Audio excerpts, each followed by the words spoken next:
Imagine this. All of your meals are ready for the week ahead. You took these empty containers and turned them into healthy, home-cooked meals that meet your nutritional needs, and you made foods you love, food you actually want to eat. You're not stressed about if you'll have time to make the healthy meals you want after a long day. Your week is ready, and so are you. Join me and I'll show you how meal prep changed my life. Throughout this video, I'll walk you through my meal prep process with all my tips and tricks along the way. I'm Lisa, and I love sharing my meal prep process. I've been meal prepping in some form for over a decade, and the impact it's made in my life has motivated me to share the process with you all. If you're interested in my advice on meal prepping, or you're curious about my own journey and why I love meal prepping, then keep watching this video and hit that subscribe button. I'll share meal inspiration and helpful tips on batch cooking, aka meal prepping. So far in this video, I've preheated my Instant Pot on the saute function, rinsed some dry lentils for my soup, added some olive oil to my Instant Pot, and sauteed my lean ground turkey. For my lunch meal this week, I'm making lentil soup, but I definitely wanted to add just that little bit of more protein in here, so that's why I added the ground turkey. So I sauteed it up, and once it's cooked, I'll pull it out and put it in a separate bowl. I'll add it back later. I've still got my Instant Pot on the saute function, and I'll add some more olive oil in there. And once it's hot, I'll add in some diced onions. I'll give those a stir, and then I'm going to add in my celery and carrots. I've got about a quart or a liter of each here, and while I love a classic mirepoix, I've realized I like to give my onions just a little bit of a head start, especially if you're using the saute function on the Instant Pot. There's a lot of steam, as you can see that's happening in my video here. There's a lot of steam, so I find that things don't get as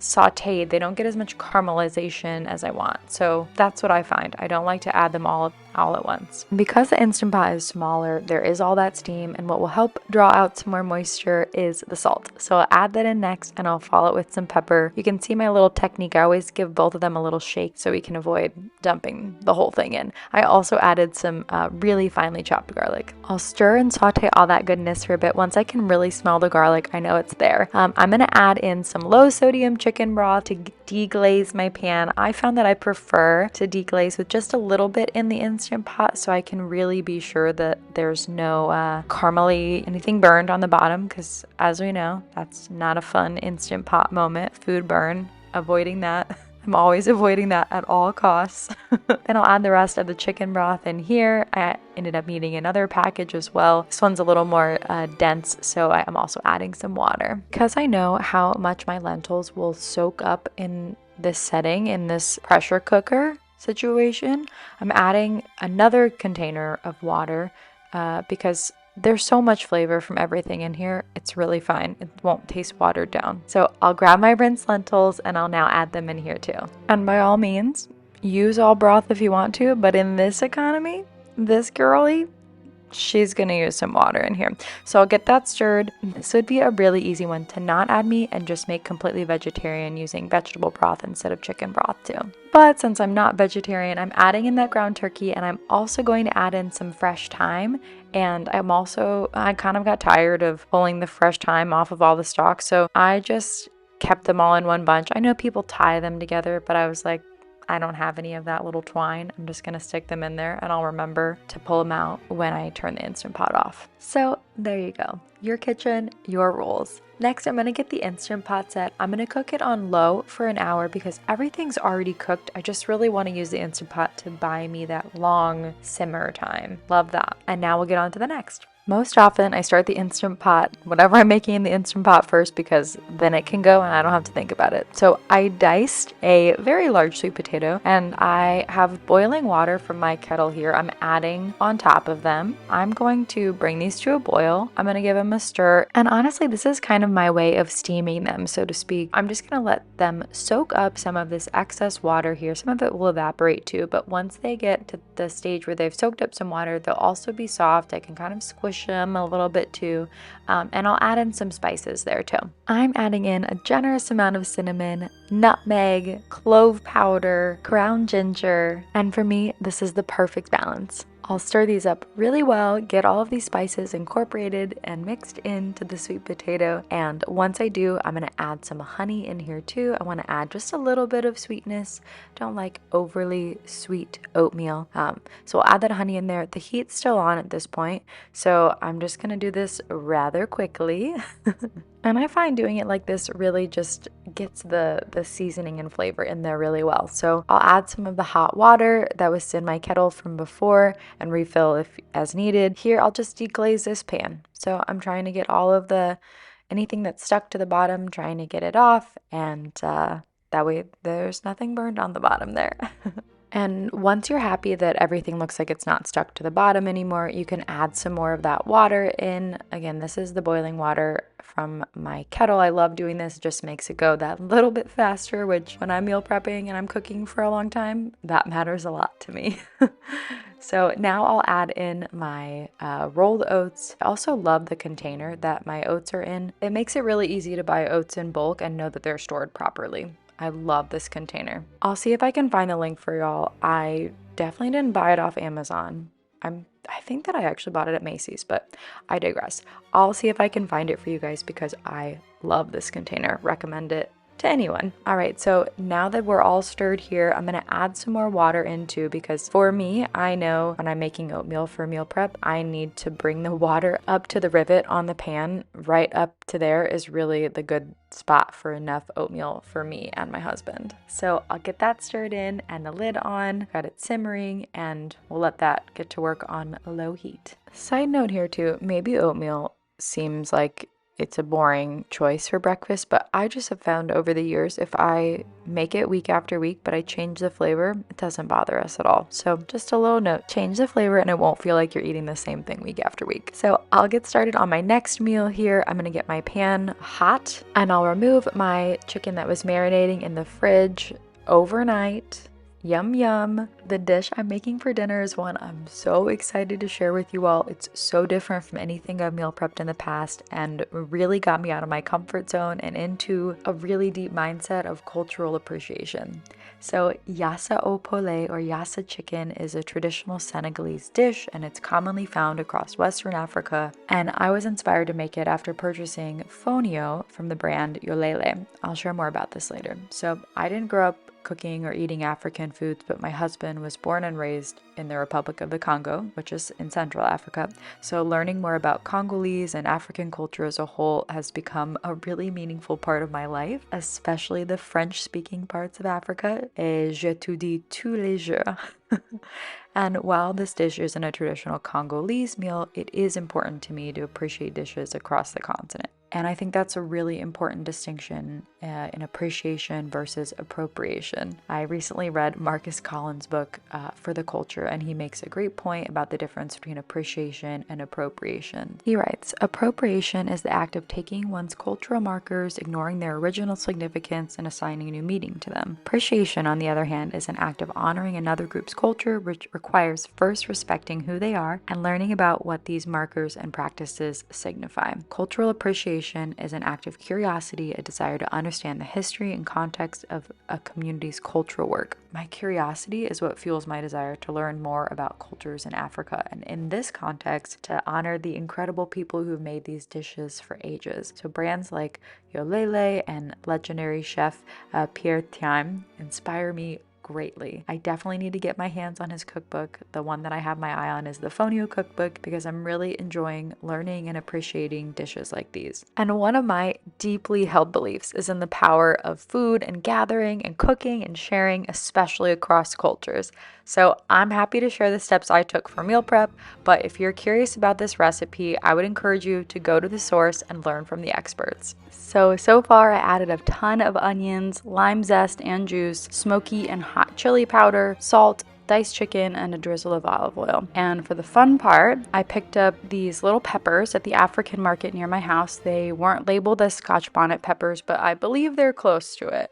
Very spicy. I even put a glove on so I wouldn't have any spicy mishaps after I finished prepping this. So I gave everything a big stir, trying to incorporate everything really well and mix everything well together, and I'll cover with plastic wrap. I definitely struggled to get my plastic wrap to stick to my bowl, so I resorted to taping the plastic wrap down eventually. But I know I'm gonna let this sit in my fridge overnight, and voila, it's the next day and we're back to our live meal prep process. So once I get the plastic wrap off, which was no easy feat one-handed, We can really see all the flavors melded together, everything's seasoned really well, and I also cut up red and green peppers to serve with this too. So I definitely got distracted and didn't realize that my pan was as hot as it was. So when I added my olive oil in, I realized, oh my gosh, this is way too hot, but I think it's gonna be okay. It's just gonna be really hot and probably make a bit of a mess, and it did. So, well, it is what it is. That's sometimes one of the joys of trying to film and show you guys and getting distracted and trying to cook all of this. So,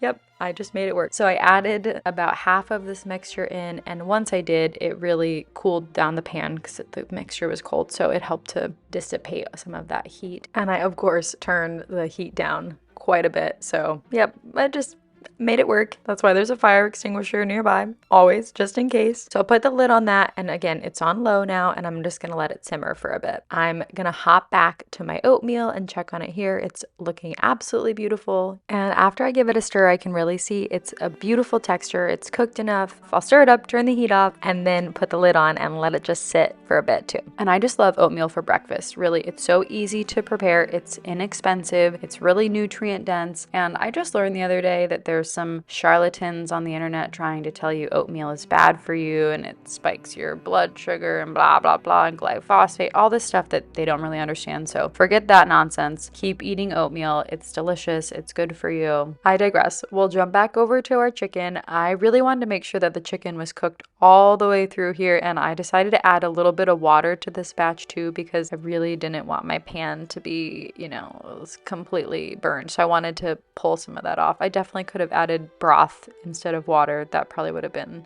an even better choice too. And now that I know my chicken's cooked all the way through, I'm gonna add my peppers in here. I didn't want to add them in initially because I didn't want them to get mushy. I wanted them to still have some of the crunch of peppers. And also, I'm keeping in mind this is for meal prep, right? I've found for things like vegetables, grains, pasta, things like that, they do a little better for meal prep when they're not cooked all the way through. Now, again, this doesn't apply to meat or things that are raw, just to vegetables, pasta, stuff like that. So I didn't want the peppers to get super mushy. So I'll add the lid on, let the peppers cook for a bit, and while I did that, my Instant Pot rang that it was done. So I'm gonna release the steam here, and then I'll jump back over to the Yassa chicken. I'll take the lid off, and very steamy over here as well. So I was pretty sure this was the stopping point, but I definitely made my husband taste a little bit to give me the green light to take this half of the mixture out of my pan and into a bowl that I'll keep in the fridge while I cook the other half.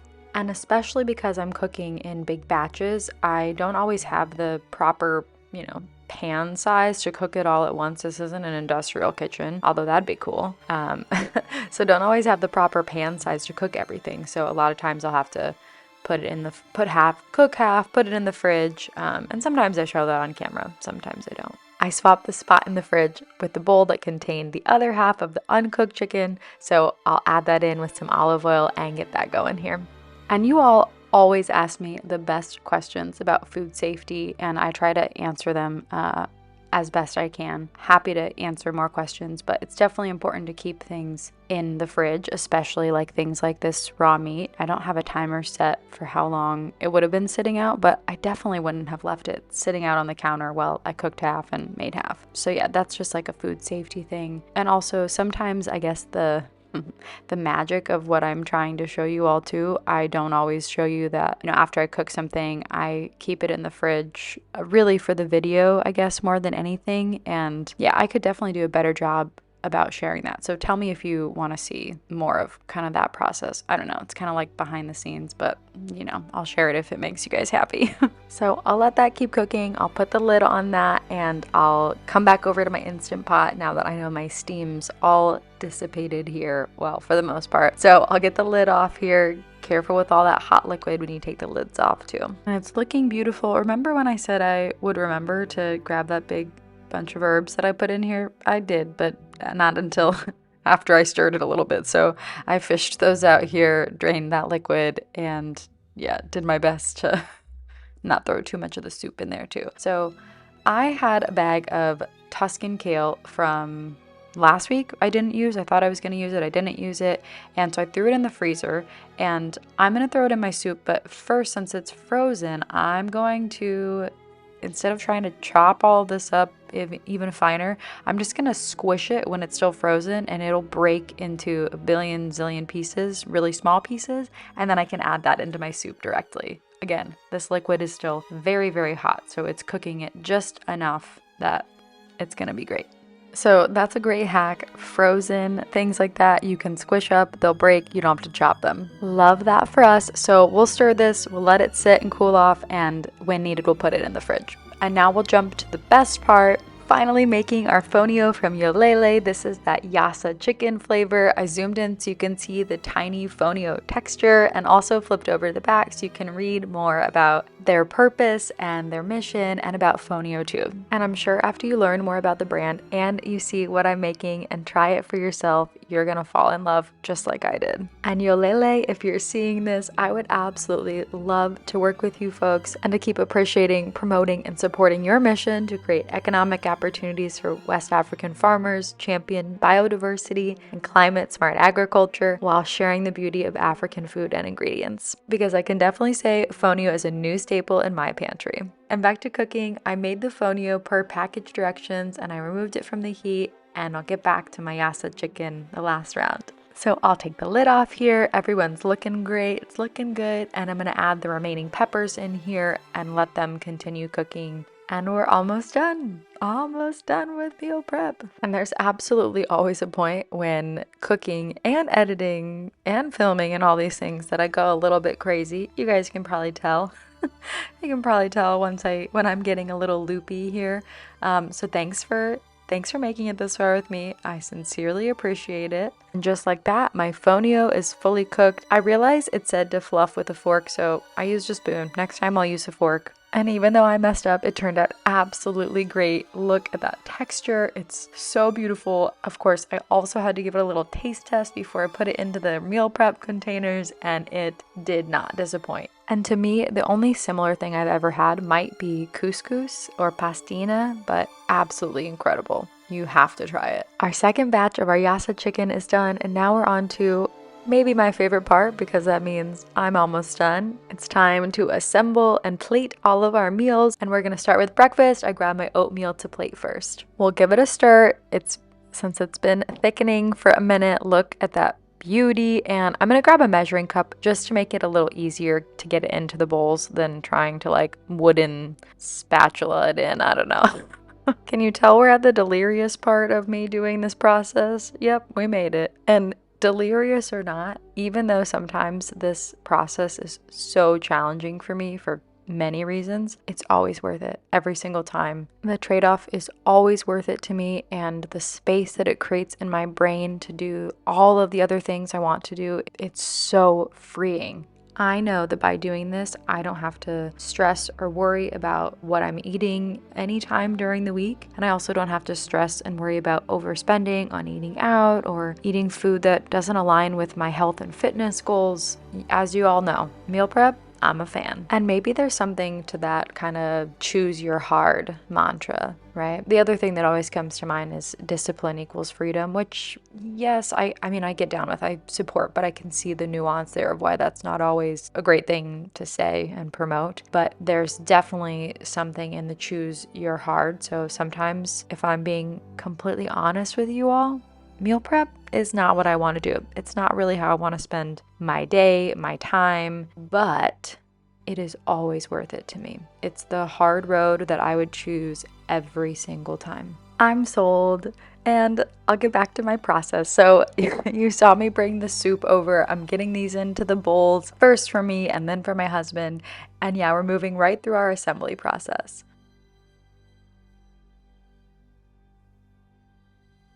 Now that our soup's portioned out, we'll start with our showstopper for dinner, which is that Yassa chicken. And I decided to leave this little fun part in here because, I'm always trying to get the best angles and views for you all. I'm gonna start with the fonio first, because I'm gonna put it down as a base into my meal prep containers. And if you just can't get your hands on fonio, rice would be a great substitute, but definitely try. I know that it's sold at Whole Foods and Target and lots of local little stores too, and you can also buy it on the Yolele website.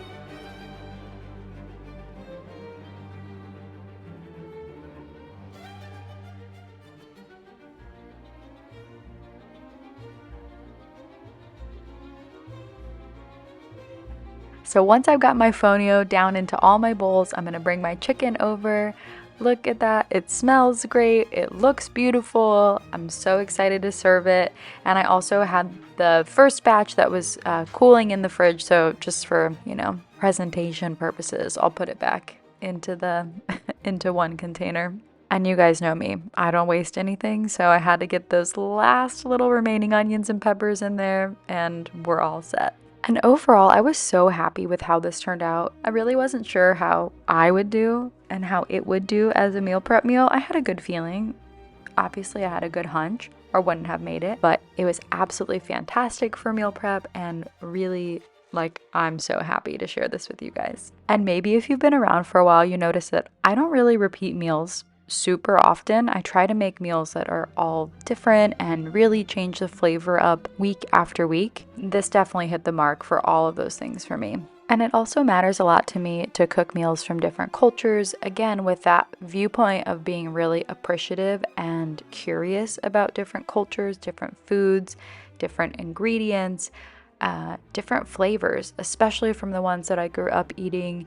And I also love if you are from a culture of a food that I made, if that's your culture, and you leave me a comment telling me what I could improve or if I did a good job or not. That is so helpful for me, and I want to learn from you all just as much as I want to help you grow and help you learn too.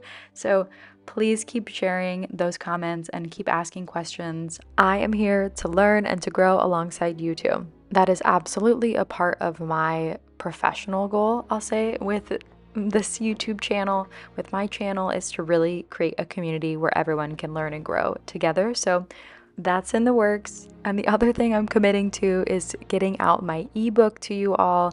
I've been dreaming about making this for a long time, and I know it's finally time to share. So I'm excited to bring that to you all very, very soon. And I will share the name with you all. My ebook is titled The Meal Prep Perspective, and it's a guide and a tool to help you facilitate an understanding of the art and science of meal prep. So it's not simply like an overwhelming array of recipes and meal plans. Eat this on Tuesday, eat that on Wednesday. It's really like a deep dive into my perspective on meal prep and my process.